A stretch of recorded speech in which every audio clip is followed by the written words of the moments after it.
सर्वधर्मान् परित्यज्य मामेकं शरणं Vraj. The miseries of material existence and the most hopeless conditions of life is the best possible opportunity to turn to God. You're listening to Bare Knuckle Bhakti Shorties on the Bhakti Recovery Podcast with Jiva G, coming at you every Monday with a little spiritual something. Good morning, friends. Weather report. Fall has fallen upon us. It is chilly, guys. I don't know what this weather report thing is that I feel like I need to share with you guys. It is gray and it is chilly, and it seems like Berlin is offering autumn. Anyway, so what I was thinking of doing in my little shorties these days, let's see, I'd like to go through the steps again. I really would. Just go through each step for the next 12 weeks. I attempted this, I think, 2 years ago or a year ago or something, and sort of squirreled off afterwards and forgot that I was even doing it. So, so bear with me. I'm sure my amazing team will tell me, hey, don't get off topic. But before I do dive into the first step, I want to talk a little bit about Bhakti Recovery Group, the topic, how it works. And so I'm going to read it to you, and we're going to go through this together. Because I think it's really important. If you're, I know a lot of our listeners are in a 12-step program, maybe some aren't. I know some people are just devotees who are 12-step curious, or some 12-step people who are bhakti curious. And sometimes I feel that a lot of people come to a meeting, but they don't really know the basis. And I don't mean our regulars, just some people who'd like to come, but don't really understand what we're doing or don't have a good idea. And so this is why I will read how it works from the Bhakti Recovery Group. You can always go back to it and read with me. All you got to do is go to our website, bhaktirecoverygroup.com, and go and click on how it works. So let me start by reading, and we will go paragraph for paragraph and step for step. And any questions you may have, you can definitely write us. The Bhakti Recovery Group leads the way into a newfound life. These 12 steps are the foundation of our program. Our experience shows that when we work these steps with a sponsor, come to meetings on a regular basis, and help others who are struggling, we do recover. We ask Krishna to help us fully surrender to him through this program and to practice these principles in all our affairs. So I think that's pretty self-explanatory. If this is something that you would like to follow, then it says it in the very first sentence. The Bhakti Recovery Group leads the way into a newfound life. Whether you want to follow or not, that's completely every individual. It's up to them. And these 12 steps are the foundation of our program. So this is sort of what we build on. And we will be reading those 12 steps after this paragraph. And through our experience, it shows that when we work the steps with a sponsor, that's somebody who will take you through the steps, take you through the program, explain to you what we're doing, and give you a very solid, simple way to go through a process of exploring and even, well, if not even, exploring a process that will actually bring you to a spiritual solution. And it's quite similar to the spiritual solution that Arjuna found in the Bhagavad Gita, that Arjuna found by surrendering unto Krishna, where it says in 1866, just surrender unto me, abandon all varieties of religion and just surrender unto me. That verse, 1866, is the spiritual solution. However, we all must go through a process, including Arjuna in the Gita. Arjuna was standing on the battlefield of Kurukshetra, and he had to literally let go of every single thing he learned. He was a very educated man. He was a stellar warrior. He was a Brahmin, which means he was just of royalty. The utmost gentleman. He learned everything perfectly. And he stood in all of the values that he learned in life, and all of these things that he was attached to, that he identified with. He found himself standing on a battlefield, speaking with Krishna and saying, I can't fight. This situation caused him to listen to God, listen to Krishna, and abandon everything that he's learned about himself and everything, and trust Krishna that he knows what's best. He was faced with fighting his family, his teachers, people he loved and respected. And Krishna said, this is all written, it's done already. And for him to go through that whole process of holding on and being convinced that he's right from all of the things that he's learned, and to go through that and to let go of all that and just trust God, this was an incredible journey that we all have to go through. And the 12 Steps offers a way of doing that in a very, very simple way. It's not easy, but it's a very simple program. So, 1, we admit we were powerless over our anartas, addictions, and associated behaviors, and that our lives had become unmanageable.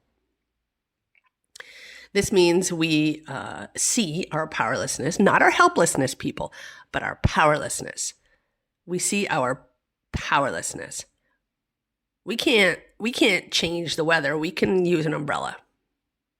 We can't change the fact of a tidal wave, but we can get out of the way if karma allows. And we're powerless over certain behaviors that we have, over our nartas, over those kind of things. And then we realize that, and we realize that our lives had become unmanageable, whether that's an inside job or an outside job. Our lives, manageability looks different for each and every one of us, just as our karma is different from each and every one of us. That means we come to a point where we admit that we are powerless. We're not God. Yeah, just simply, we're not God. We're not Krishna.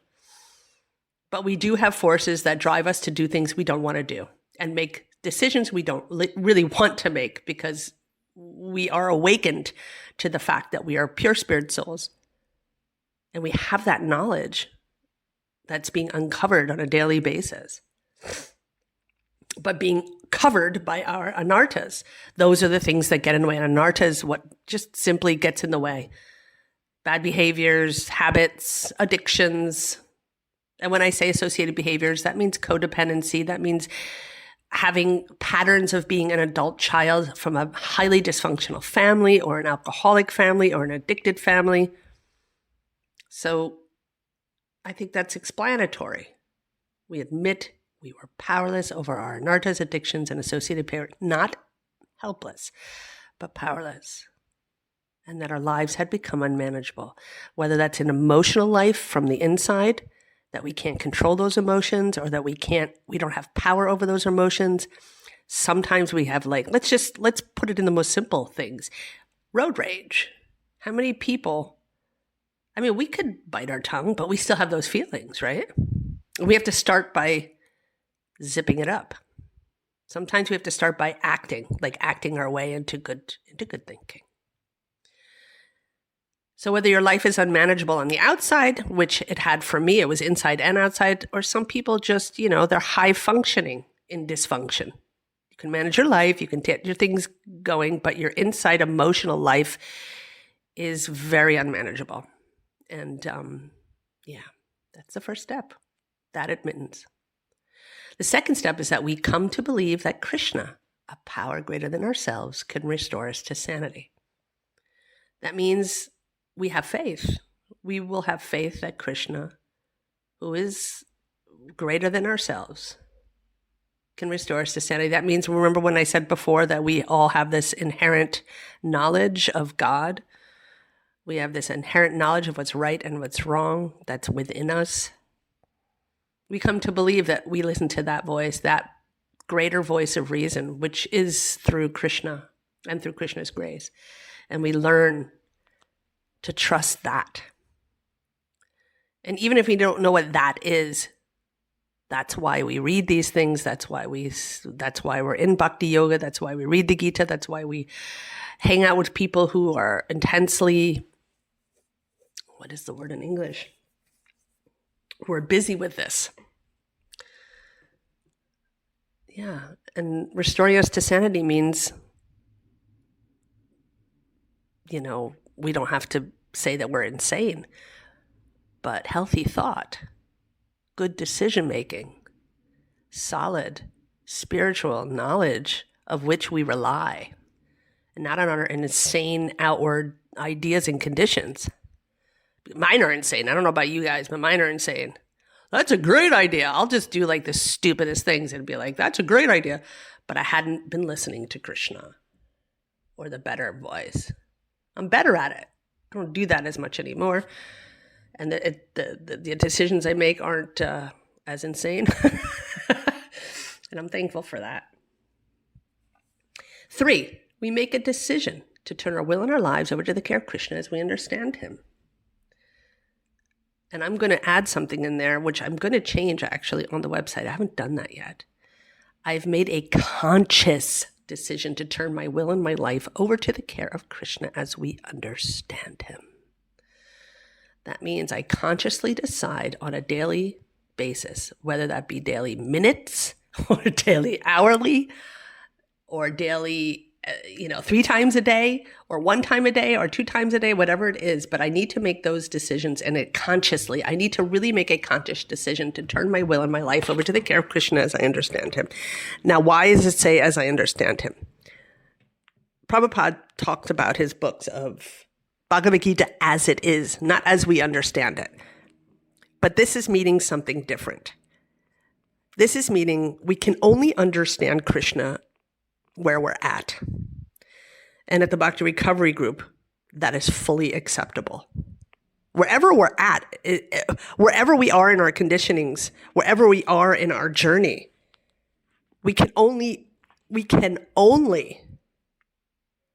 understand as it is, as we understand it. I know that that's sort of an oxymoron, but for us addicts, it's a very important, recovering addicts and recovering codependents and recovering dysfunctionals. It's so important because my understanding is not static. My understanding is ever moving and ever changing and ever deepening. It's a process. And I accept the Bhagavad Gita as it is, exactly as it is. But it's still through my conditioning because I can't separate myself yet from those conditionings. I don't think I'm going to do it in this life either, but I can sure try. So the first 3 steps are really just about letting go of power, believing Krishna can restore me to being fully connected with him, and making a conscious decision to turn my will and my life over any situation. Not even my will and my life, any situation I can do. Any time of the day, anything. I can say, Krishna, take this. I cannot. And I don't want to go too much into the steps because I'm going to go through them after this shorty. I'm going to go through them one by one. Next Monday, we'll start with 1. So step 4, we make a searching and fearless moral inventory of ourselves. What the heck does that mean, moral inventory? It means that in order for us to do all of these things, to further this journey, even Arjuna did it. Arjuna did it too. Arjuna was like, okay, let me go through my life. Let me go through my conditionings. Krishna was telling him about, this is your duty. These are the things you have to do.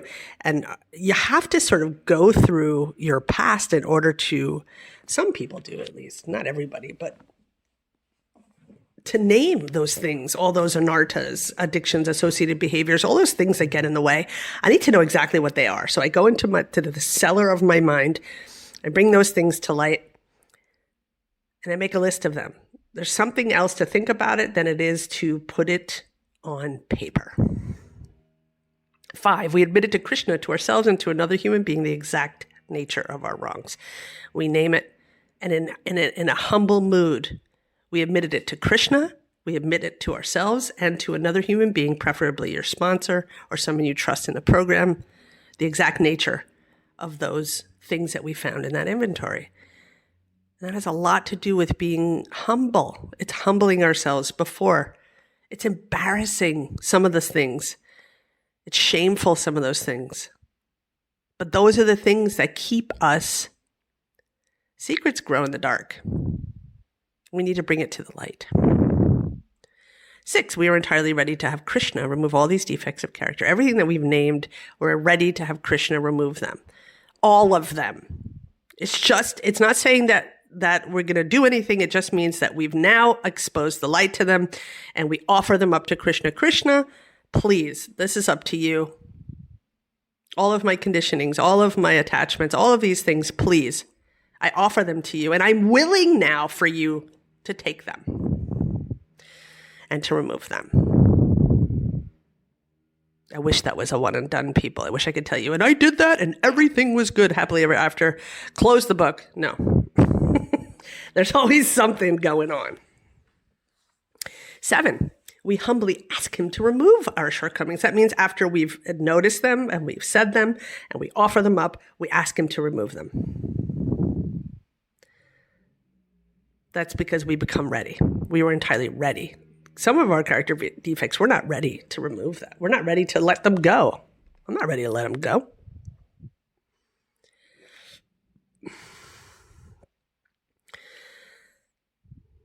And when I'm ready, I'll ask Krishna to do it. Some of these things we're so attached to, we're not ready.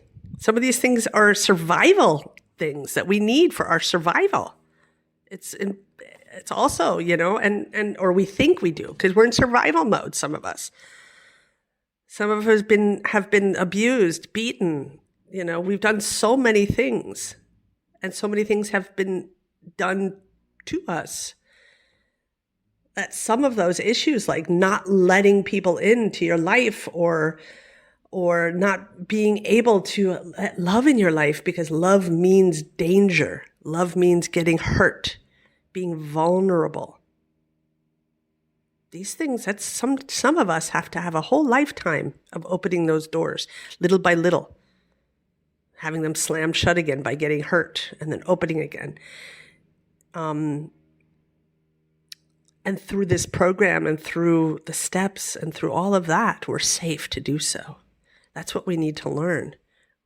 And we need to do these steps so that we can show up for other people and be their safe space, so they don't have to keep slamming it shut. It's so important. So after we do that, we take step 8, is we made a list of all persons we had harmed and became willing to make amends to them all. And you put yourself, my dears, on the very first of that list. We have hurt ourselves in so many ways and hurt our spiritual progress in so many ways by so many anartas and associated behaviors. And we have hurt others in so many ways. Everyone, you'll know those ways when you look at your 4th step. You'll know them. Before you do the 9th step, you have to talk to your sponsor.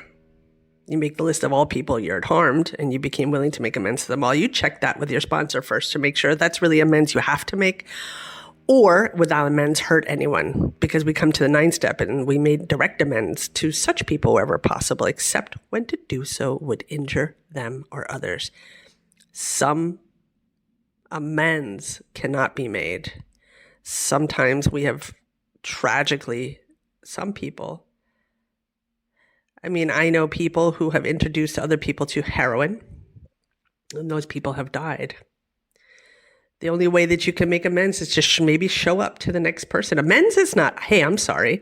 Amends is, I'm going to do something. You're literally living amends. That means if you've killed somebody, well, you haven't killed that person, but if you've introduced somebody to the poison that killed them, it is so important to help the next sick and suffering addict or alcoholic to find sobriety. That's how you can make amends. Yeah. That's an extreme situation. For the smaller situations, or I don't even want to call them smaller, I just want to call them other situations. For other situations, such as maybe you had cheated on your husband and you're happily married since 25 years, and you did it 10 or 15 years ago, I'm not sure if that's an amends that will disrupt. That's something, the guilt you're going to have to prey on. So I'm not saying to hide things from but that's just an example. You have to talk about that with your sponsor.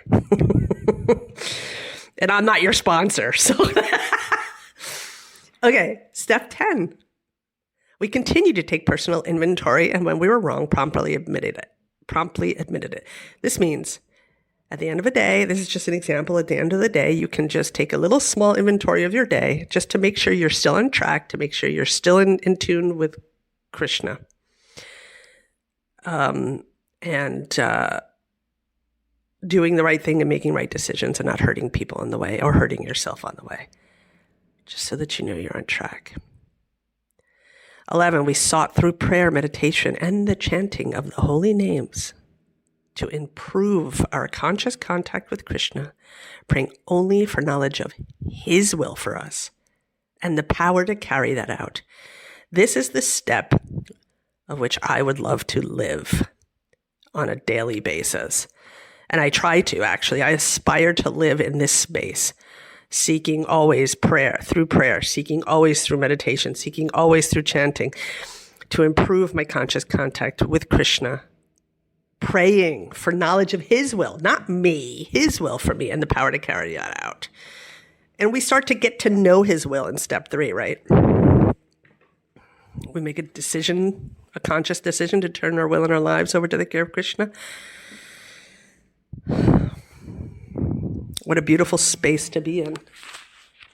What a beautiful, beautiful space to be in.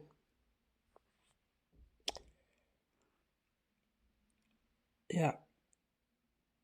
12. Having had a spiritual awakening as a result of these steps, we tried to carry this message to those seeking recovery and to practice these principles in all of our affairs.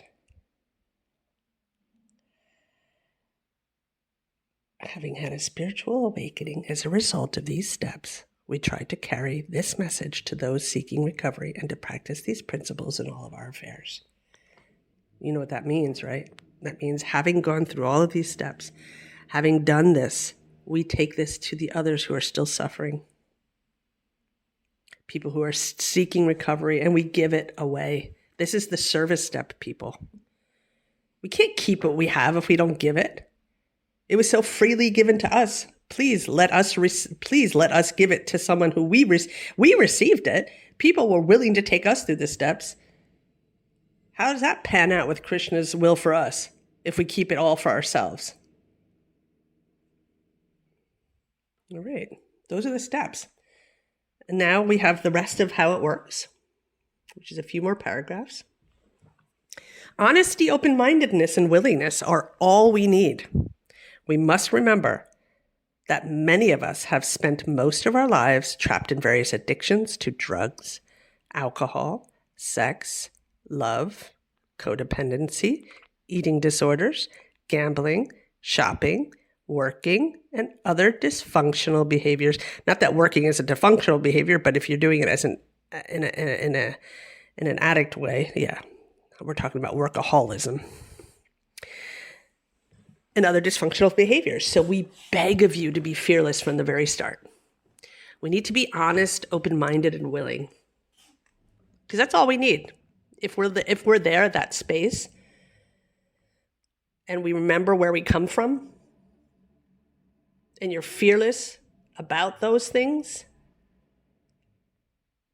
and we know, so here's the second part, our lives didn't become unmanageable overnight. So remember, we practice these principles in our daily lives with patience and humility. We allow the process of Bhakti 12-step recovery to guide us into this new way of life. We have taken birth in Kali Yuga, an age of quarrel and hypocrisy. Therefore, we are prone to the never-ending pursuit of material sense enjoyment in its extreme. Bound and blinded by Maya, we ran around life trying to fill that God-sized hole with material sense enjoyment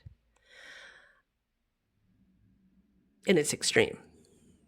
We used people, places, and things, but nothing seemed to work. Repeatedly stuck in this cycle of insanity and expecting different results, but the results were always the same: pain, devastation, and for some of us, even death. All right, let's get into this. We've taken birth in the age of Kali, in Kali Yuga. This is the age of quarrel and hypocrisy. That's a whole nother topic, and I'm not going to get into it. Just believe me, we are in the age of quarrel. And just look around. Look around in the politics, look around in how people are pitting against each other. It's just, this time is very, very quarrelsome and hypocritical. You know, we are then prone to the never-ending pursuit of material sense enjoyment because we want out. We want to hook onto the things that are going to make us feel better and not keep us stuck in all of this. Right?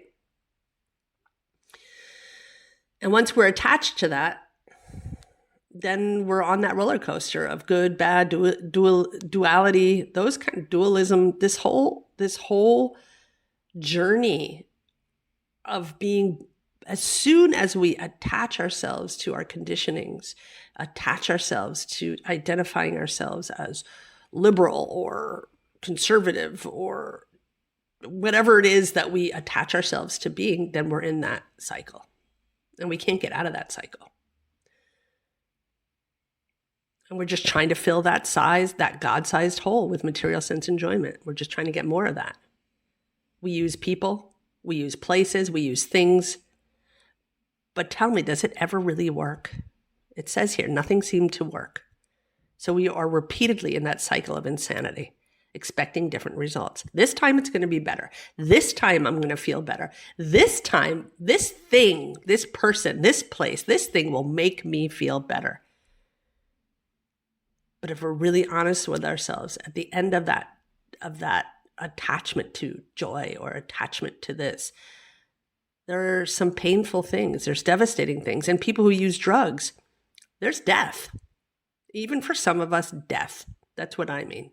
I mean, we all have to die, but we don't all have to die with a needle in our arm in some squat somewhere, if that even exists anymore. I'm so old. Many of us are practicing bhakti yogis involved in temple communities.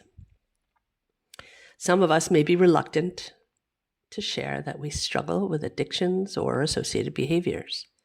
The BRG is a safe, anonymous space for sharing honestly. Sharing in confidence is vital for our spiritual growth. It's so vital. So many of us are practicing bhakti yogis who are involved in temple communities like me. I break my anonymity because I'm praying to God that my anonymity that's broken is going to help somebody else. Here I am in recovery from drug addiction, from codependency, from all kinds of things. And I'm not reluctant to share, but some people are, and that's really okay. It's not their calling. Some people, it's not their calling to make themselves an example. But you can be so helpful by showing up to meetings Maybe it's embarrassing to say that you struggle with some of these anartas or addictions or associated behaviors. The BRG is safe. It's a safe, anonymous space for sharing honestly. And that is the most important thing. Being transparent and vulnerable. It's like I said before, we open the door a little bit. We learn that we are here a really sacred Sangha here at the Bhakti Recovery Group. We are conscious of each other. We are loving with each other to the best of our abilities for where we are, right? We share in confidence because it is vital. Because if we're lying to other people, then we're lying to ourselves. And even if we're not lying to ourselves and just lying to other people, it's not about running around life trying to tell everybody where you're at.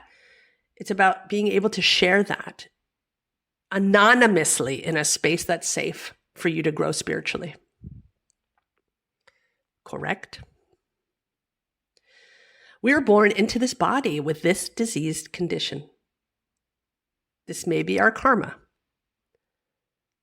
But with these simple tools, we are now able to take responsibility for our recovery. So this means, for me, I'm born into this body. Karmically, this is what I got. People, this is what I got. This is my karma. And this is what I got to work with. I'm not directly responsible or consciously responsible for what's going on now, but I am. And if I want a better life, now I have the possibility of taking responsibility for my recovery. There we go. Step by step, we move towards living in spiritual solutions and move away from the shame and blame of our past. Yeah, through the 12 steps, going to meetings, sharing, doing service, we start to move away from that. By working these steps and practicing bhakti devotion, we become grateful, and slowly the veil of Maya lifts. Slowly we start to see things for how they really are. We start to see the process as it is. Our outlook on life changes. It really does. And we come to know that everything is by Krishna's arrangement. And in gratitude, we begin to know a life free from the bondage of the false self. We come to know that everything is by Krishna's arrangement. That's the 11th step. We come to know that this is Krishna's will for us, and we pray for the power to carry that out. And we accept it. That's acceptance. And we take it with gratitude. And we begin to know a life free from the bondage of the false self, which are our conditionings and the things we're attached to. And at the end it says, so keep coming back and don't leave before the miracle happens. And even when the miracle happens, don't you leave. Because if you do leave, then you can't share the miracle with other people. Because we're all miracles when we're going through this, aren't we? That's how it works, my friends. My little chuckly friends. Okay, so that's it. It is 10 to 10 in the morning here, and I have got to get my butt up and go to work. I'm going to work today. Remember, before this Wednesday, the 24th of September, 2025, here in Berlin, in Irenenstraße 21, is our first Berlin Bhakti Recovery Group in-person meeting at 7 p.m. Please come. Anyone who's listening, who's living in Berlin, just come by. Don't be shy. Just come by. All right. I love you guys. Feel free to go to the website. Feel free to look through it. There's so much information on the website, so much. And there's so much stuff coming up. We're doing an anniversary celebration. I don't have it in my head. I'm not going to say any dates. Look, it's on the events page. It's in October. We have Kastuba Prabhu speaking on how this all started. We have Raghu Prabhu. And we have Mahatma Prabhu, who's been a huge champion of the Bhakti Recovery Group. We love him so much. And And this will all be taking place online. It will take the morning. So please go look and check. Also, if you love what we're doing, if you are a champion of recovery, or if you are just in recovery, or if you've gotten something from these podcasts or from the Bhakti Recovery Group, I'm just trying to make this world a little bit of a better place. And if this is not if you can't do service in one way or another, it would be really nice to make a little donation or a big donation if you'd like to the Bhakti Recovery Group. Just go to our website. There's a donate page. You can do it either via Wise or via PayPal. I know PayPal is kind of a headache, but that's what we got to work with here in Europe, here in Germany. All right, my good friends, I love you all, and I'll see you next Monday. Hari Hari Bo. Thanks for listening. I hope you liked the Monday Shorties. Don't forget to check out our full-length episodes on Thursdays.